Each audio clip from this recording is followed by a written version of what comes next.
Hello and welcome to One Slot. There is an ongoing revolution in the tech space, and an increasing number of African women are making their mark, taking the lead, and bringing with them a whole host of meaningful innovations that is impacting the development of the continent. They are also bridging the gender gap in a field that has long been dominated by men. Yet, the number of women remains low. The gender disparity issue, though global, is particularly pronounced in Africa. According to Project Syndicate, in sub-Saharan Africa, the overall female labor force participation rate has reached 61%, yet women constitute only 30% of professionals in the tech industry. The number has to grow faster. Why? Because while technology benefits everyone, for women in particular, it is a chance to break free from stereotypes, create something completely new while providing a good income. A lot has been done, no doubt, considering where we were with the popularity of STEM education for women 20 years back to where we are now. But a lot more needs to be done. How can we better integrate and empower women in the fast-racing tech revolution? That's our question One Slot today. Our guest is Maha Jouini. She is a Pan-African author, artificial intelligence and new technology expert. She is the AI Executive Director at African ICT Foundation, and she is also Regional Executive Director at Africa Chamber of Digital Commerce based in Mauritania. She serves as the Tunisian Ambassador of African Union campaign to promote the protocol of free movement of persons in Africa.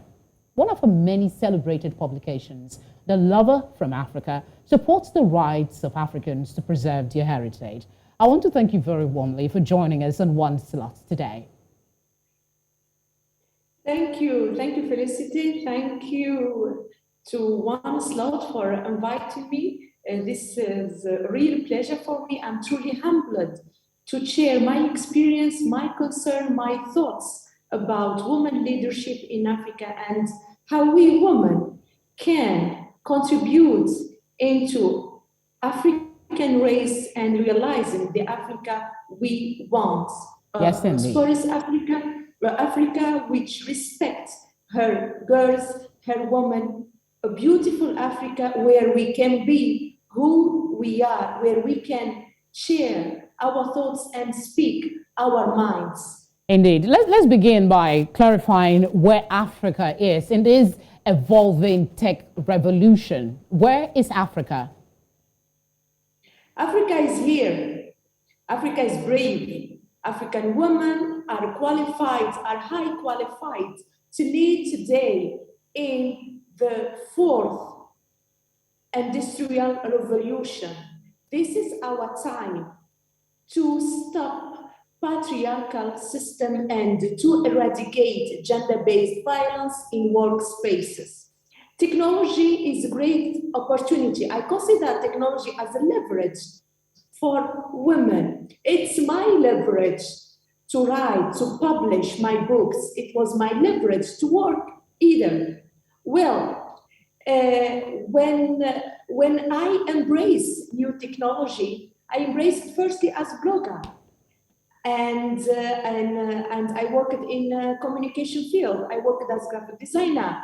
I worked as a programmer, as a thinker. Later on, I was privileged to pursue my education in China, where I studied artificial intelligence. Okay, I realized that I met the bright minds of African who are leading Chinese company. I was there part of Dwapa Africa, China. We have brave, bright minds because new technology, artificial intelligence wealth is based on our mind. It belongs to our mindset. Africa can lead in the fourth industrial revolution. This is our time. All right, let's set a premise. Let's set a premise for this conversation by trying to review the ways that technology, the advancement and the revolution that we are seeing is creating opportunities for women in Africa. In what ways? What are these opportunities that are being created with the tech world? Technology came with a new economic model. Today we talk about tech entrepreneurship. There are ladies like me who launched their own startups, who are working from house, who are working every day, sharing their knowledge, applying for position. Also, do not forget that when digital transformation invaded the world, the limits of corruption is minimized because technology enhanced transparency. Before the age of technology, when we apply for positions, we have to write, we have to give our documents. Today, we apply through systems. Today, we share our knowledge. Today, we create algorithms. So today, the corruption is getting less. Today is the sign of transparency. Again, through technology, women could share their minds. Women could write their own history because computer didn't need gender. Computers won't ask me if I'm a male, if I'm a female, if I'm black, if I'm a white. No, computer needs algorithm. Computer didn't look for gender. That's why embracing technology is embracing equality.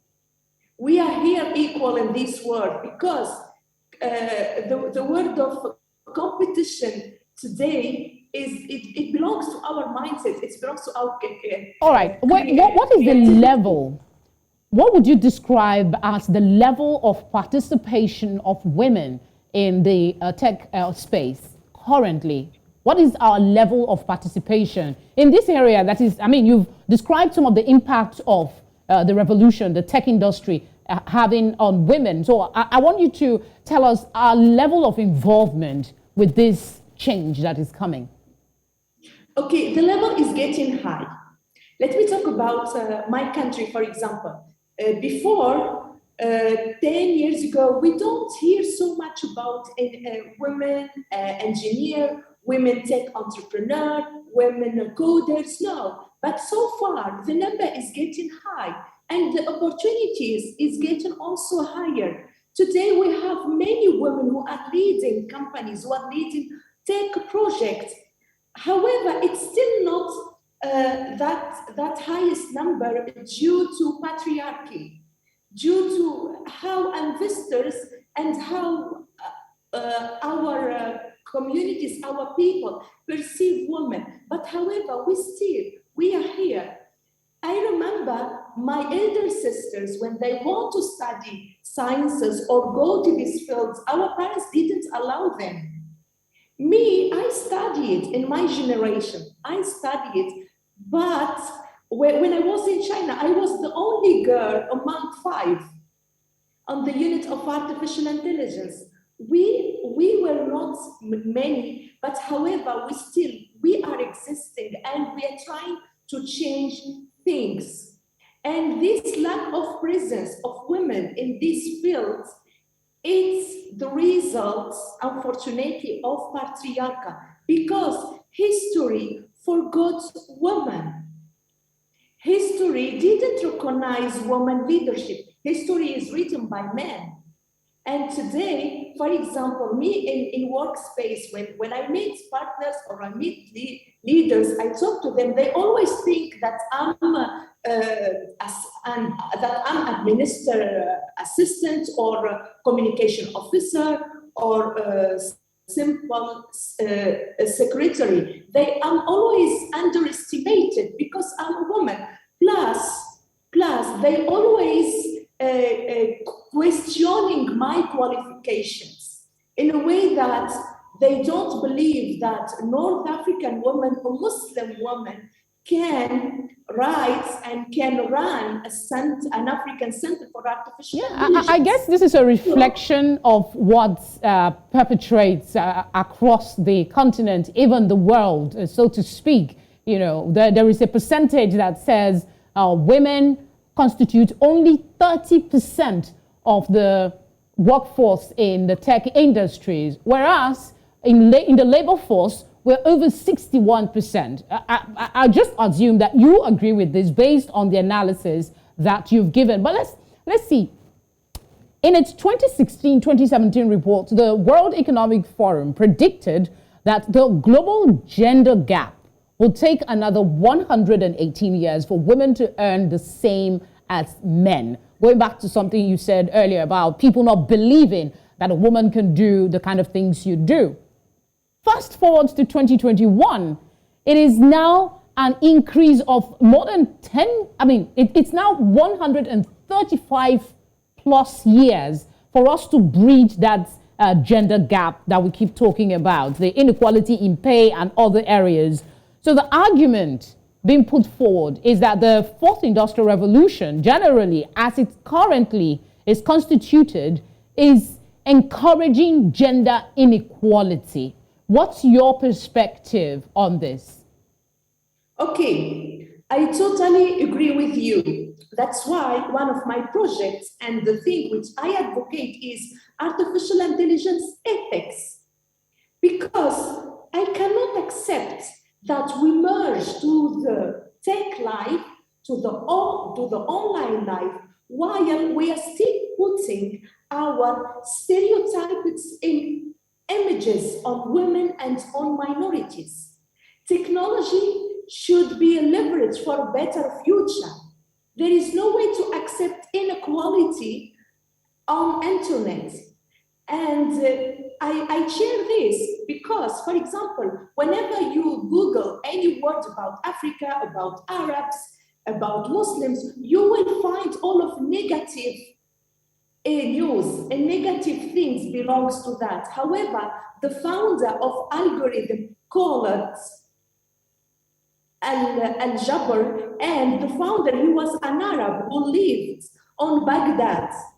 So Arabs and Muslims and Africans were part of the advancement of technology and of sciences.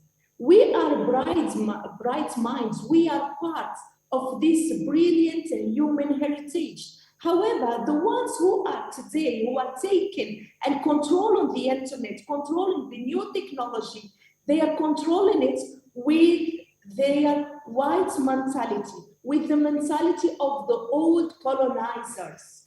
So today, we have to advocate for ethics of artificial intelligence. We have to advocate for equality on online life. We have to advocate for what we call it today, the online sovereignty, la souveraineté digitale. We have the right to own technology and to be respectful and respected by others. So that's why I advocate for AI ethics, data ethics, because I won't accept that my people look humiliated on the internet. No, we have the right to be respected. We are brave. We come from a great continent. We are part from great civilizations. So this is our right to be respected, and we won't accept to be humiliated anymore. Inequalities, you've highlighted, still exist. And one of the ways to tackle it, they say technology is helping in that regard, even though in another aspect, it is encouraging gender disparity. One way, though, is the suggestion that it is not enough for us to get new technologies or innovate things, but we should begin to innovate gender-appropriate technology where everyone will have, a stake in it, particularly women, because they say when you build the woman, you build a nation, basically. So we have a situation where we have rural women who don't have access to advanced agricultural tools to make farming a little easier on themselves. I'm just giving you an instance. What's your take in this regard, that although advancement in technology is important, what would be better would be gender-appropriate innovations in technology? Okay, for me, which is better, which I believe that We as African, as women, we need to change our mindsets in a way to give more faith to women and to stop gender-based violence, because everything belongs to our mindsets. I come from a country where women are more poor than men. You know, the rate of unemployment in Tunisia among men, male unemployment, is 18%. However, the rate of unemployment among women is more than 40%. In Tunisia, we talk about the feminization of poverty.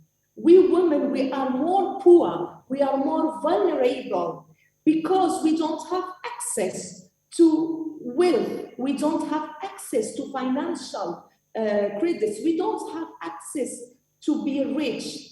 Why?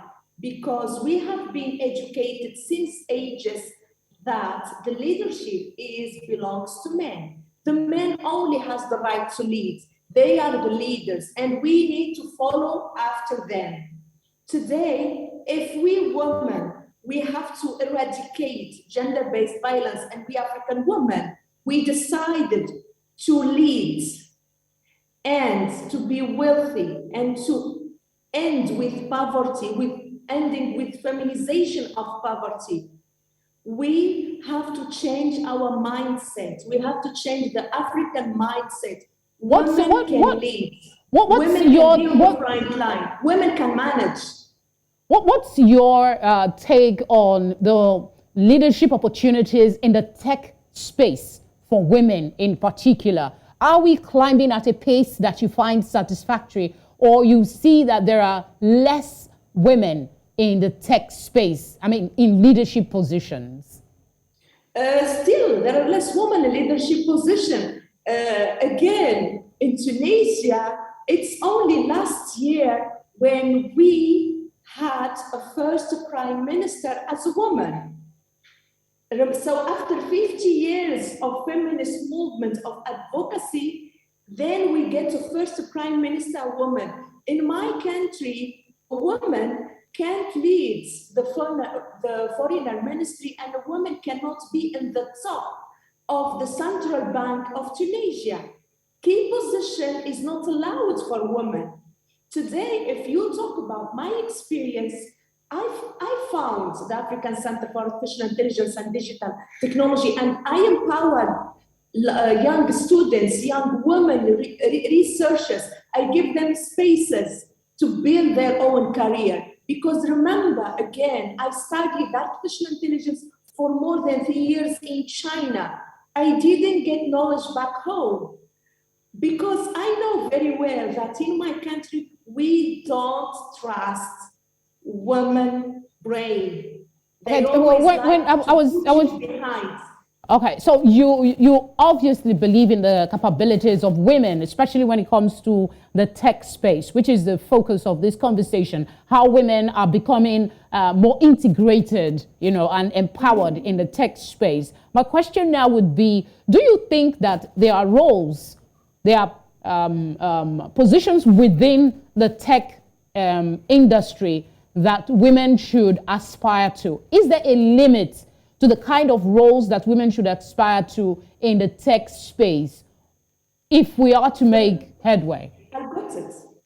There are two positions, artificial intelligence and coding. Because in generally in the tech space, they accept you if you are a graphic designer, if you are community manager, if you are going to do the work which not belongs to algorithms. Here they give you the space. However, if you want to work on blockchains, on digital economy, and data sciences, and programming, they won't give you the positions. I have been through this. But why really? Why won't they give women this opportunity? Does it mean that because they're not giving, women should not aspire to hold those positions? Is that what you're saying? No, there are so many initiatives, like initiative of She Codes, Women Coder, Women in Tech. There are so many, and we are pushing for this. However, the investors, the capitalists, the companies with a lot of money, they trust men, they trust male in coding, in programming. They don't trust women. This is patriarchy. So it is not based on any, it is not based, it is this patriarchy you're talking about, this lack of trust. It's not because of the incapacity of women to deliver on the roles that they are taking on, but simply because there is a bias against the women folk in this industry. Is that your position? Yes, it's a patriarchy. This is it's stereotypes. They don't want to see girls technicians. You know, I'd love to share those stories. When I was in high school back home, I love to work on robotics. I love to turn off my computer and try to see what is inside. Boys in the classroom, they don't allow me to do any experiences. They took the front line and they put me behind. I have been through this my entire life in a way that, oh, Maha, you are going to do mistakes. However, in sciences, mistakes are possible. Everyone can do mistakes. I'm not the only one who can did mistakes. You understand what I mean? They don't give you chances for this. But we have to take it. Women have to begin to take it, basically. Take those chances that we are being denied. All right, let's see if we can go on a very short break now. When we come back, we're going to be looking at ways women can, really integrate the framework that is available for integrating women into the tech space, among other issues. Stay with us.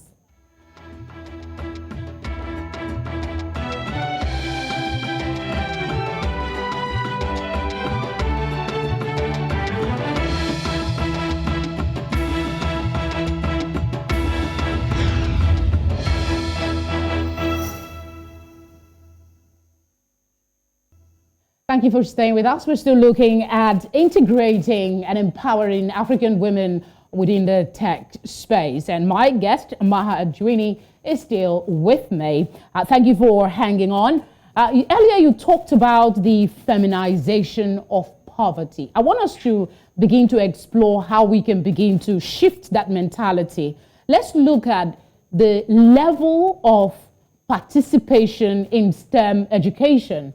The science, the technology, the engineering, and the mathematics education. It has been touted as going to be one of the criterias that they'll be looking at for people in the future of tech. And the percentage of women in Africa that are taking on these kinds of discipline seems to be low. What would you say, aside the issues of patriarchy and lack of opportunities, what other factors do you think are inhibiting women from participating in STEM, making a career in STEM? Yes, first of all, child marriage. Because in some countries, in some communities, they oblige the little girls to get married at the age of 12, 13. This is one of the factors which prohibits her to continue and to study. Other factor, harmful practices. Harmful practices, this is in so many communities in Africa. They control the body of small girls and they do really harmful and... you mean things like female genital mutilation? Yes, so on, these practices, these crimes against African childhood, against girls, prohibit them to continue and studying at school. Also, education at houses. In our home, at least in North Africa, when you have a girl and a boy, you will charge the girl of doing the whole houseworking and you let the boy study.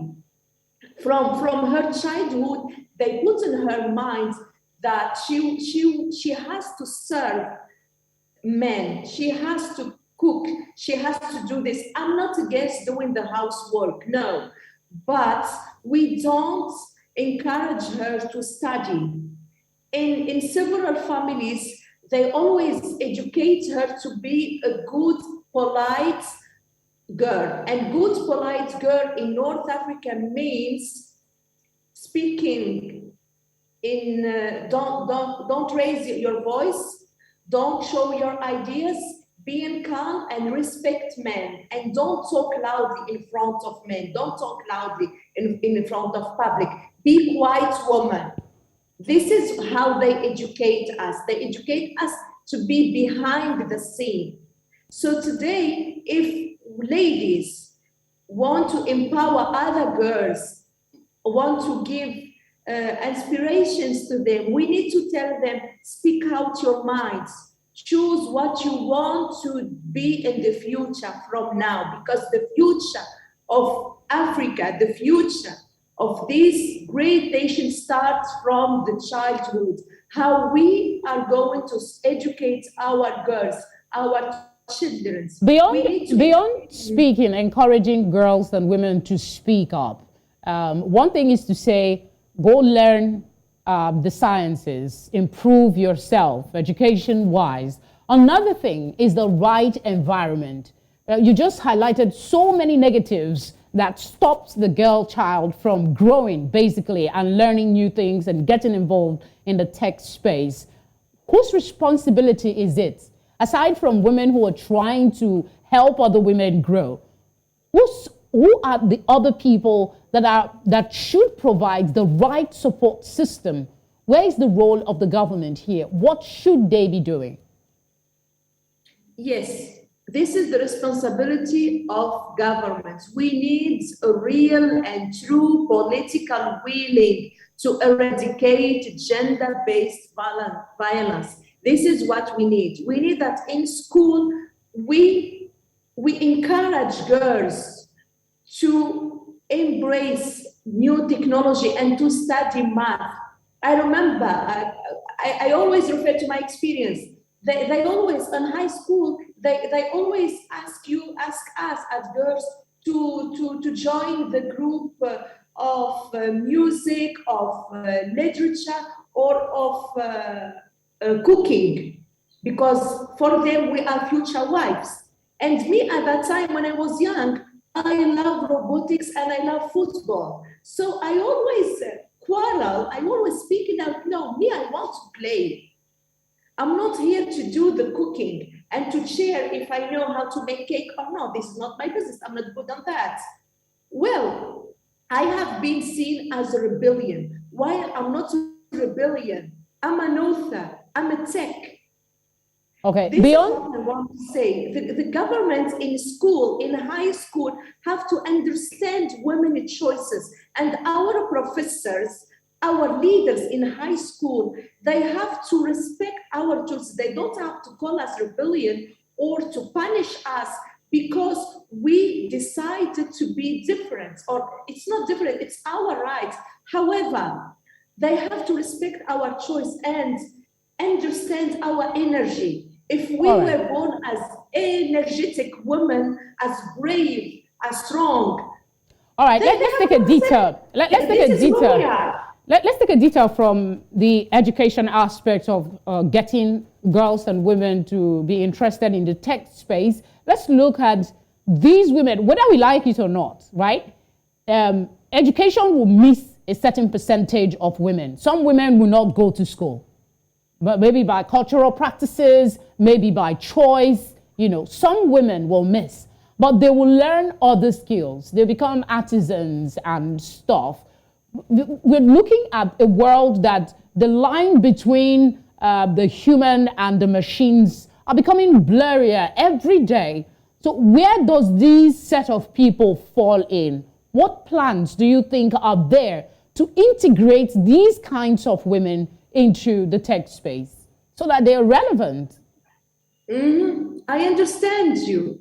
This is the role of Chamber of Commerce. This is the role of Ministry of Women. This is the role of Ministry of Economy. This is their mission to minimize the barrier between normal traders, normal commerçants, or what we call them, the marginalized women, the marginalized entrepreneur, they have to integrate them into the whole ecosystem. They have to find their way. That's why I said it's all belongs to political willing. We should have national policies to help these communities. I'm a civil society activist. I don't have the ability really to change, to bring current solutions for them. My role is in advocacy.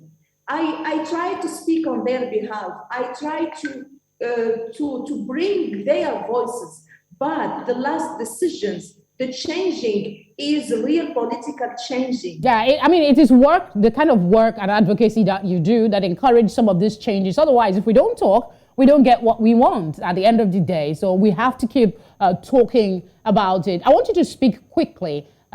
Still talking about women who might not have the opportunity to go to formal education. The rural communities, you have farmers, women who engage in agriculture. I know you talked about the government finding ways to integrate them, but are there ways they too can play a part in improving themselves so that they can be relevant and their little businesses, their little farming can grow?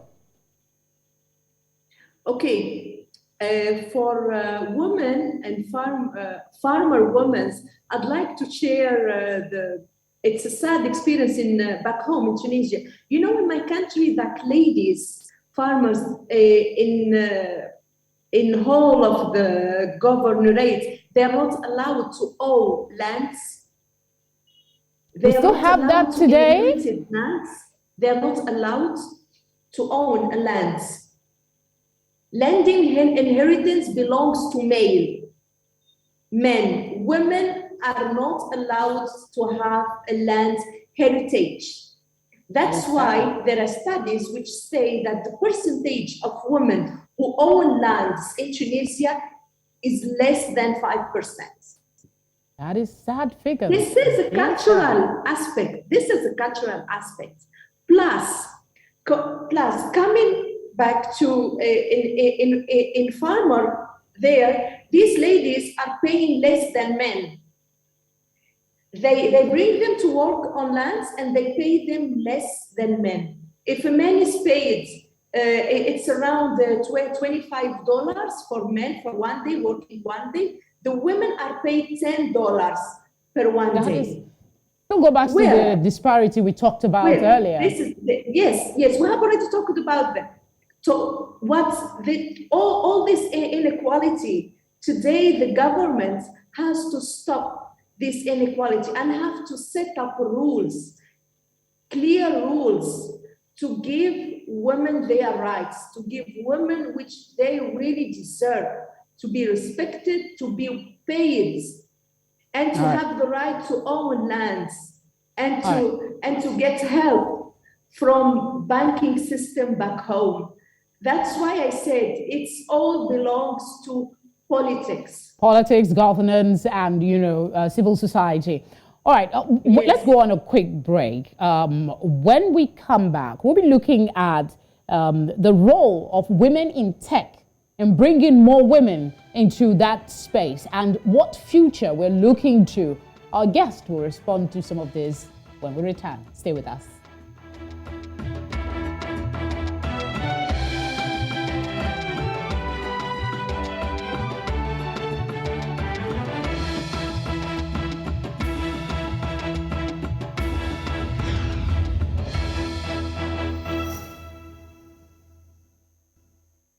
Glad you're still with us. Let's continue the conversation by looking at you've highlighted some of it, and you actually do some of the work by advocating for women and, trying to integrate them. But in specific terms, what is the role of women in tech in bringing others aside yourself? What should be their role? Okay.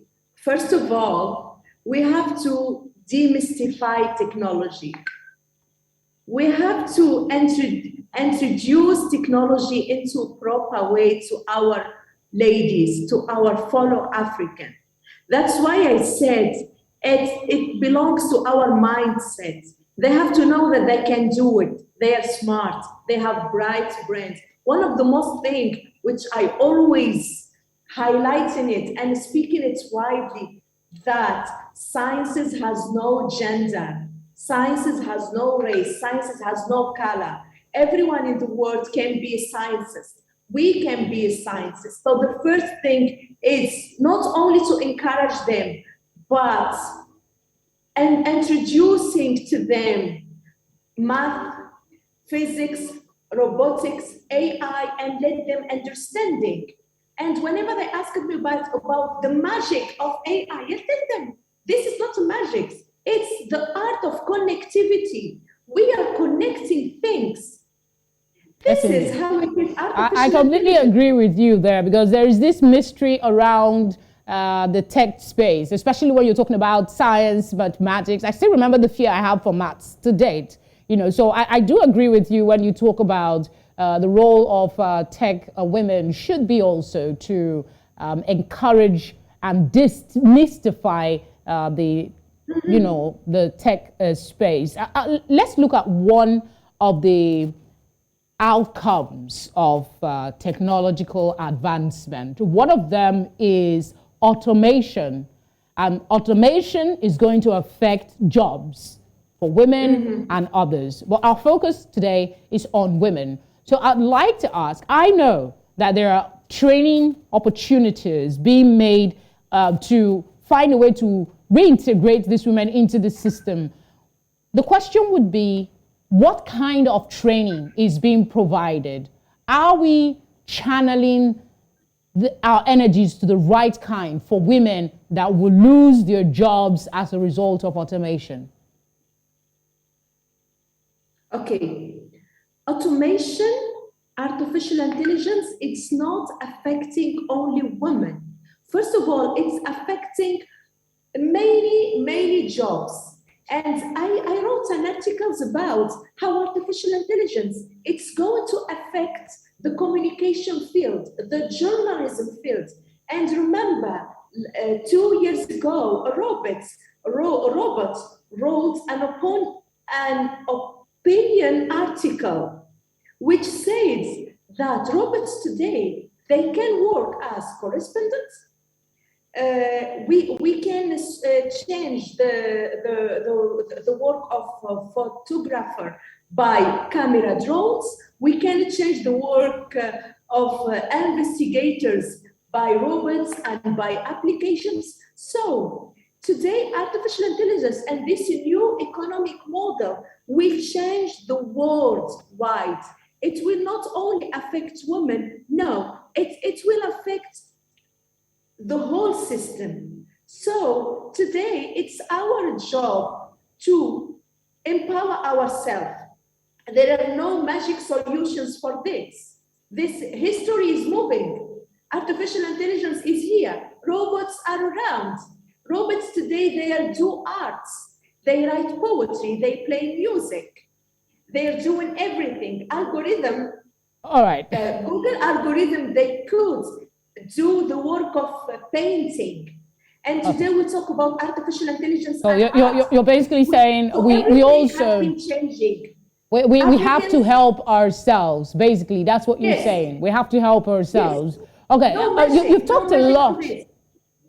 All right, you've talked a lot about patriarchy and how it is affecting women's integration and empowerment in the tech sector.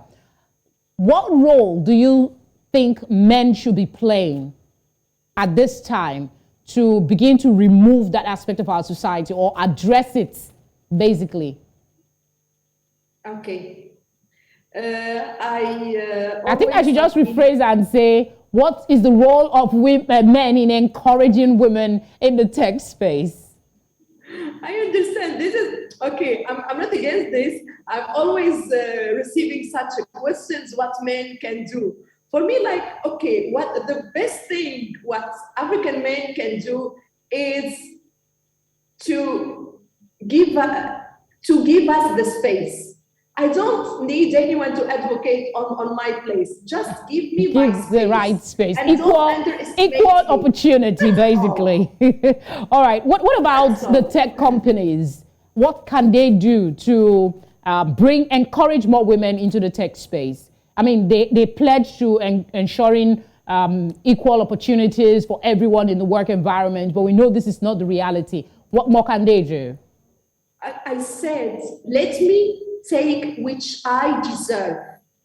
I studied artificial intelligence. I wrote many academic papers in artificial intelligence. I wrote academic papers about the impact of artificial intelligence on CFTA agreements. I'm leading a campaign for free movement of person in Africa. I'm doing a lot, so I deserve opportunities. I don't need encouragement. This is what we are asking for. We need equality for men and women. I don't want to get that position because I'm a woman. No, I will get it because I deserve it. And I don't want to be underestimated. And people, they question my career. They question my books. They question all the things, what I did, and they give the credits to others. No. All right. Yeah, we're almost out of time. So I'd like to, in closing, I'd like to ask you, based on your experience and your interaction in the tech space, what do you see as the future of women in tech? I see bright futures. This is the time of African women to raise and to take the lead. And I think women, they can play crucial roles on realizing the African we want. I come back to my first statement, an equal Africa, prosperous Africa. This is their time. I want to say to all my fellow African women, be brave, don't give up the fight. Continue, whatever happens to you, no matter challenges you are facing, you have to study hard, you have to believe on yourself, you have to have faith on your minds, and you will do it, you will make it. I think that's a good place. You are brave. I believe that's a good place to wrap things up today on One Slot. Thank you very much, Maha Jouini, for speaking with us. Thank you, dear, and I'm really grateful to you. Shukran jazilan, as we say in Arabic. Thank you, gracias. Yeah. All right, my closing thought will basically be that technology is innovation, and as my guest has highlighted, it is also genderless. Yes, the dynamics are complex and the barriers are high, but the benefits of empowering women to participate in the tech space is obvious. For me, boosting the confidence of women and girls, many of whom have been conditioned. My guest also highlighted that and discouraged from competing against their male peers in this very important space is also very important. It is only if all Africans have the tools and the right support to achieve their potential can the continent thrive in the new economy that the fourth industrial revolution is ushering in. And that's our show for today. I thank you very much for watching, and I look forward to your company next week. Bye for now.